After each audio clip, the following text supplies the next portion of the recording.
What is wealth? I suggest that wealth is the experience and the generation of well-being. That breaks down into two areas: creating well-being for others and creating well-being for ourselves. If we look at money, which can be a form of wealth when it creates well-being for ourselves and others, there's two forms of wealth, two forms of value. One is creating value in the world for oneself or another. An example might be writing a book that helps inspire a new generation of thinking that leads to healing a particular disease. This is a creation of wealth. The other is capturing wealth. And that is, in the monetary sense, let's say that book generated new careers and perhaps $500 million in ripple effect revenue from all the different things that came from those ideas. But let's say the author, or you as the writer, only because of your contract with the publisher, only got $50,000 of that wealth.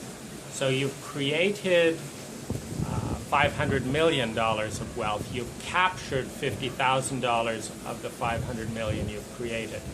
So there's a distinction between capturing and creating.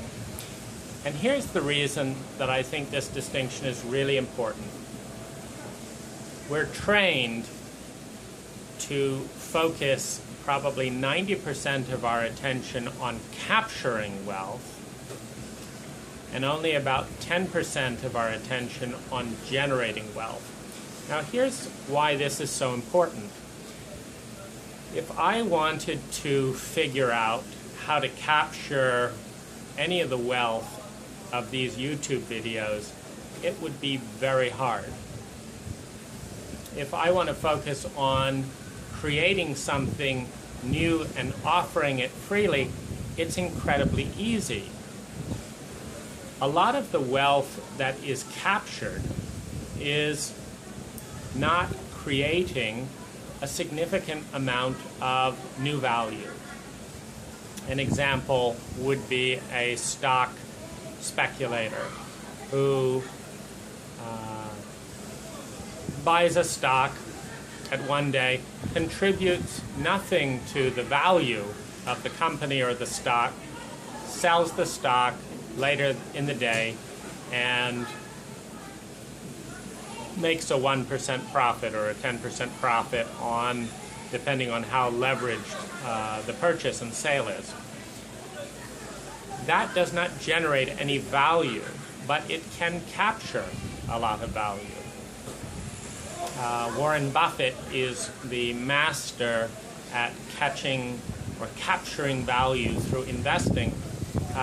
Over time, because of his name, he's also come to generate value, meaning just having his name connected with something and or the opportunity to consult with him as a business owner if he invests in your company creates value. Another example would be a middleman who sells something, buys something for a low price, transports it, and sells it. There's creating some value because they're moving something, they're providing, they're making it more available to an audience. But the generative type of value, to really see this, it's helpful to look at a concept called closed systems and open systems. So a closed system is a pie that's already been made. So someone makes an apple pie, and then the game begins. How much is each person going to get of that pie? And a pie is what's called a zero-sum game. a zero-sum game means that the more of that pie that you eat, the less somebody else eats. And so any given pie is a zero-sum game. And within the game of a closed system or a zero-sum game, you have the competition to see who will get the most of the pie. In a job or work scenario, let's say that you're a company owner and you are going to receive $200,000 of gross revenue from a client. That's the pie. Now the question comes, how much of that $200,000 are you, the business owner, going to capture and consume, and how much of the pie is going to be shared with suppliers, employees, and vendors, and overhead expenses. So let's say you're really successful and you find an employee who can work for $10 an hour rather than $20 an hour. Well, now you, as the employer, get to keep a bigger portion of that $200,000, all things being equal. So you've now shifted the pie so that within that $200,000 framework, you get more, the employees get less. Now this is what leads to the villainization of rich people. The assumption is that there is a limited amount of money, resources, etc., and therefore the fact that someone is rich means that they've taken a very big piece of the pie and everyone else gets this little bit of pie to divide up. And within a zero-sum game, within a closed system, that is absolutely the case. And this is why understanding how to open the system is so important. I want to talk a little bit about a situation that I experienced in my own company, a small landscape company, when I wanted to do something. I thought I was in a zero-sum game, and yet I really wanted my employees to feel great, so I gave them a $5 an hour raise, which put them, roughly $5 an hour more than the typical market rates. Now, I thought I was in a zero-sum game. I thought there was only so much time in the day. I thought, I'm going to have a lower income at the end of the year. But this is not actually what happened, because the employees were so excited and motivated by the extra money that, first of all, my employee turnover went down several hundred%. Landscaping is a high turnover business with usually a fair amount of temporary workers. These workers did not want to leave. Second, that led to efficiencies where the ongoing training that I was giving went down. Thirdly, they were really keen to work more hours than I wanted to work. And so they took to working 60-hour weeks when I'm more comfortable working around 30 or 40 hours a week and then spending my time writing and doing other non-paid charitable type projects. But the fact that they had gained more training from hanging around, the fact that they were motivated, and the fact that they were working 60-hour weeks rather than 30 and 40-hour weeks actually meant that my gross revenues that year doubled over the year before, even as my need to supervise went down. And so this is an example of opening the system, because the truth was, in the larger pie, there was a fair amount of demand for competent, reliable landscapers, but I was only open to the bit that I could micromanage. Giving more to my employees actually made the pie bigger. But we're still dealing within a limited pie of landscaping. But what I want to talk about is the way that in an open system, there is an endless amount of pie. Now, take for example electricity. I guarantee you there is a way to create electricity, whether it's nuclear fusion, whether it is growing a certain plant that creates a chemical reaction where a whole lake becomes a battery, where you just put two electrodes in different parts of that lake and you grow a certain algae or something in the lake and they polarize and there's massive amounts of electricity, or wind or solar, as Elon Musk is developing. When Elon Musk creates a new shingle, which I just watched recently, that generates electricity, it lasts longer than normal shingles, is cheaper than normal shingles, and creates more and more low-cost electricity. What it does is it reduces the friction to innovation.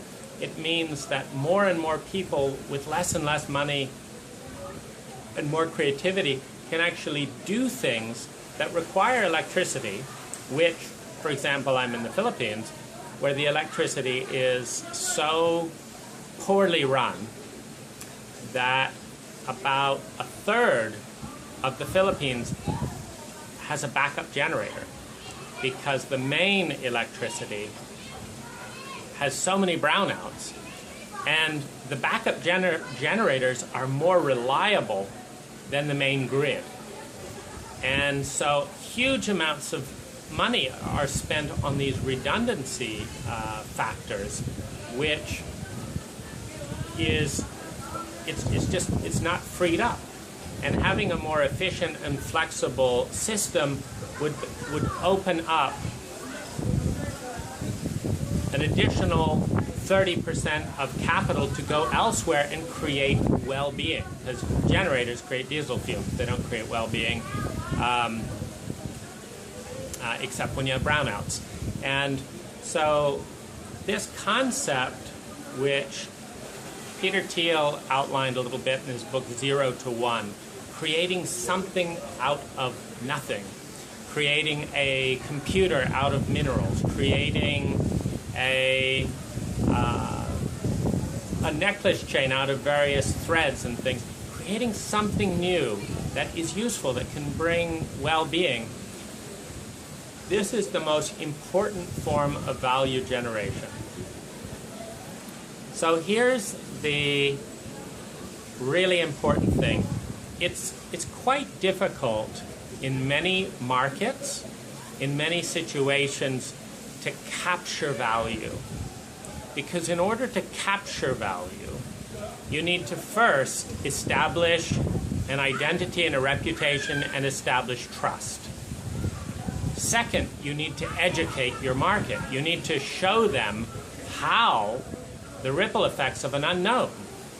You have a new idea, they don't even know what the idea is, and then you've got to teach them how that idea that they don't know is going to have ripple effects that they don't fully understand.